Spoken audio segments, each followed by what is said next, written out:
नमस्कार दोस्तों, स्वागत है आपका BMJ एकेडमी में। दोस्तों, वर्ल्ड ज्योग्राफी के आज के इस वीडियो में हम मरुस्थल के बारे में जानेंगे।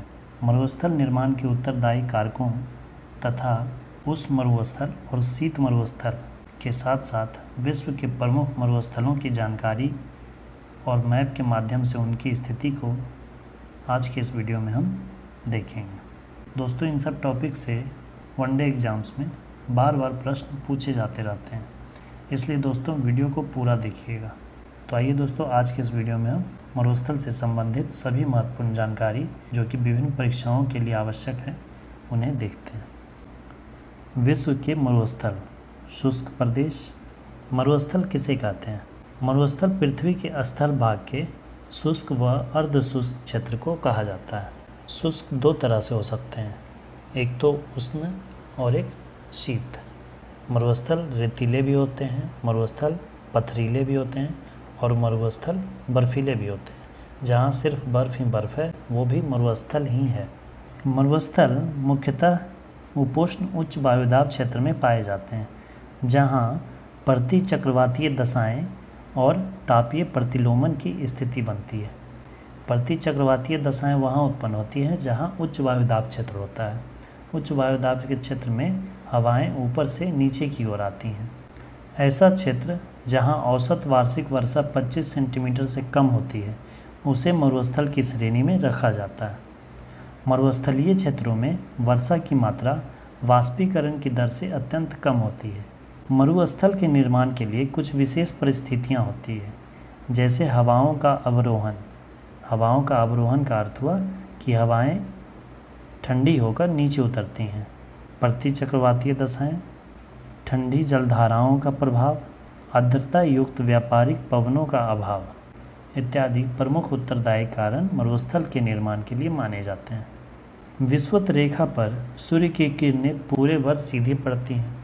इस कारण हवाएं गर्म होकर ऊपर उठती है, जिसे संवहनीय धाराएं कहते हैं। इसे विषुवतीय निम्न दाब क्षेत्र या उष्णकटिबंधीय निम्न वायुदाब क्षेत्र कहा जाता है। इस क्षेत्र में लगभग वर्ष भर वर्षा होती है। यह क्षेत्र उष्णकटिबंधीय सदाबहार वनों का क्षेत्र होता है। तो विषुवत रेखा जो होता है पृथ्वी के 0 डिग्री अक्षांश को कहते हैं।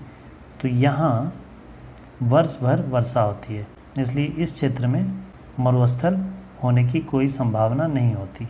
10 डिग्री उत्तरी अक्षांश से 10 डिग्री दक्षिणी अक्षांश तक मरुस्थल का विकास नहीं हो सकता, क्योंकि वहाँ वर्ष भर वर्षा होती है।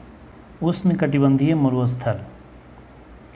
उष्णकटिबंधीय मरुस्थल ट्रॉपिकल हॉट डेजर्ट्स प्रायः महाद्वीपों के पश्चिम में भूमध्य रेखा से 15 डिग्री से 30 डिग्री उत्तर या दक्षिण अक्षांशों में व्यापारिक पवन पट्टी में पाए जाते हैं। इन व्यापारिक पवन पट्टी में आर्द्रता युक्त व्यापारिक पवनों का अभाव होता है, जिसके कारण इन क्षेत्रों में वर्षा अत्यधिक कम होती है, जो कि मरुस्थल का कारण बनती है। जैसे सहारा मरुस्थल, जो कि विश्व का सबसे बड़ा मरुस्थल है, वह एक उष्णकटिबंधीय उष्ण मरुस्थल है। भारत का थार मरुस्थल, ये भी उष्ण मरुस्थल है। सोमाली मरुस्थल, सिम्पसन, ग्रेट सैंडी मरुस्थल, ये सब उष्णकटिबंधीय मरुस्थल के उदाहरण हैं। एक जर्मन वैज्ञानिक थे डॉक्टर गेरहार्ड नाइस।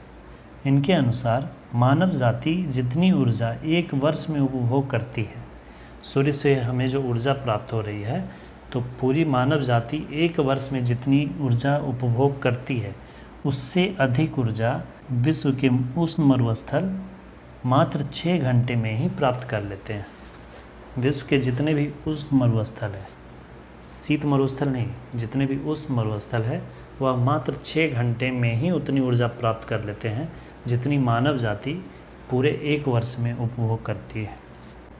इसलिए मरुस्थल को एक सतत ऊर्जा उत्पादन का प्रभावकारी स्रोत के रूप में भी देखा जाता है। अब ऊपर के अक्षांश में जब हम जाते हैं तो 30 डिग्री से 40 डिग्री अक्षांशों के मध्य दोनों गोलार्ध, चाहे उत्तरी गोलार्ध हो या दक्षिणी गोलार्ध हो, उसमें उपोष्ण उच्च वायुदाब का क्षेत्र पाया जाता है, क्योंकि यहाँ हवाएं ठंडी होकर नीचे उतरती हैं।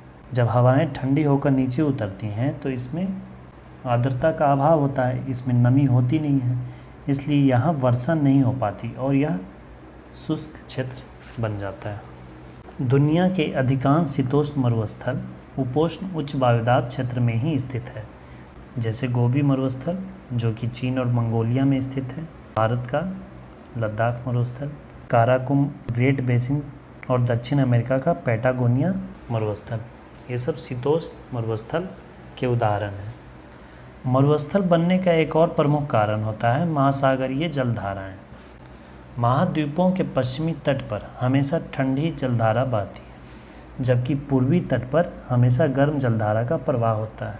ठंडी जलधाराओं के कारण वहाँ से बहने वाली जो हवाएं होती हैं उनमें नमी की मात्रा नहीं होती है, जिस कारण वर्षा नहीं हो पाती और वह क्षेत्र मरुस्थल बन जाता है। जैसे दक्षिण अमेरिका के चिली में स्थित अटाकामा मरुस्थल, यूएसए का मोजावे मरुस्थल। महाद्वीपीय अवस्थिति तथा समुद्र तट से दूरी भी मरुस्थल निर्माण की उत्पत्ति का कारण है, क्योंकि आंतरिक भागों की ओर जाने पर वर्षा की मात्रा में कमी आती जाती है। इस कारण भी मरुस्थल की उत्पत्ति होती है। अब आइए विश्व के कुछ प्रमुख मरुस्थलों के बारे में देखते हैं। सबसे पहले एशिया महादेश के प्रमुख मरुस्थलों में गोबी मरुस्थल, जो कि एशिया का सबसे बड़ा मरुस्थल है, यह चीन और मंगोलिया में स्थित है। तकला-मकान मरुस्थल, यह चीन में स्थित है। थार मरुस्थल, यह भारत में राजस्थान में स्थित है। यह विश्व का सर्वाधिक जनघनत्व वाला मरुस्थल है। किजिल-कुम, यह उज़्बेकिस्तान में अरल सागर के दक्षिण में स्थित है। काराकुम, यह तुर्कमेनिस्तान में कैस्पियन सागर के पूरब में अमू दरिया तक विस्तृत है। दस्त-अ-लूट, इसका विस्तार क्षेत्र ईरान और अफ़गानिस्तान में है।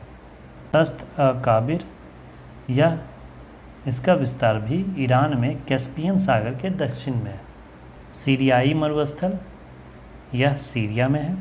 नाफुद जबल सम्मर, इसका विस्तार सऊदी अरब में है। रुब अल खालिद, इसका विस्तार भी सऊदी अरब में है।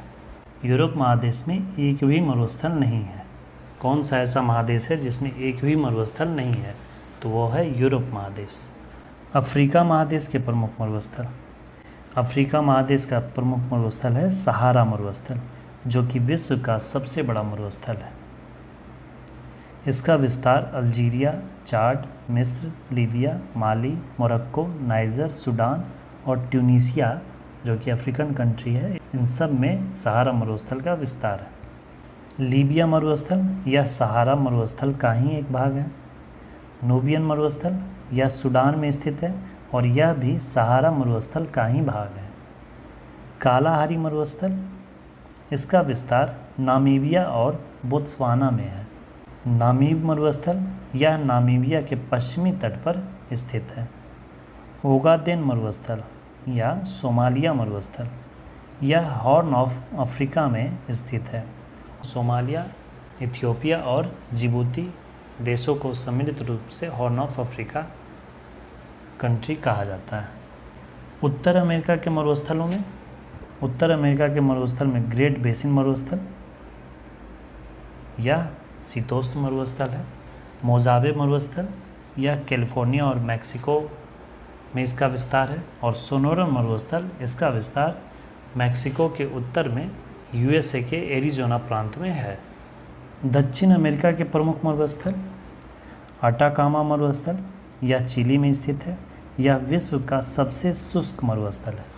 विश्व का सबसे बड़ा मरुस्थल है सहारा और विश्व का सबसे शुष्क मरुस्थल है अटाकामा मरुस्थल, जो कि दक्षिण अमेरिका में चिली में स्थित है। इस मरुस्थल में एक क्षेत्र है अरिका, जो कि दुनिया का सबसे शुष्कतम क्षेत्र है। पैटागोनिया मरुस्थल, इसका विस्तार अर्जेंटीना में है और यह शीतोष्ण कटिबंधीय मरुस्थल है। ऑस्ट्रेलिया के प्रमुख मरुस्थल। ऑस्ट्रेलिया को प्यासी भूमि का देश कहा जाता है। यहाँ बहुत सारे मरुस्थल हैं, जिनमें से प्रमुख ग्रेट विक्टोरिया मरुस्थल, गिब्सन मरुस्थल, ग्रेट सैंडी मरुस्थल, तनामी मरुस्थल, सिम्पसन मरुस्थल, स्टुअर्ट मरुस्थल इत्यादि हैं। तो ये थे दोस्तों मरुस्थल से जुड़ी सभी प्रमुख जानकारियाँ जो कि विभिन्न परीक्षाओं के लिए उपयोगी हैं।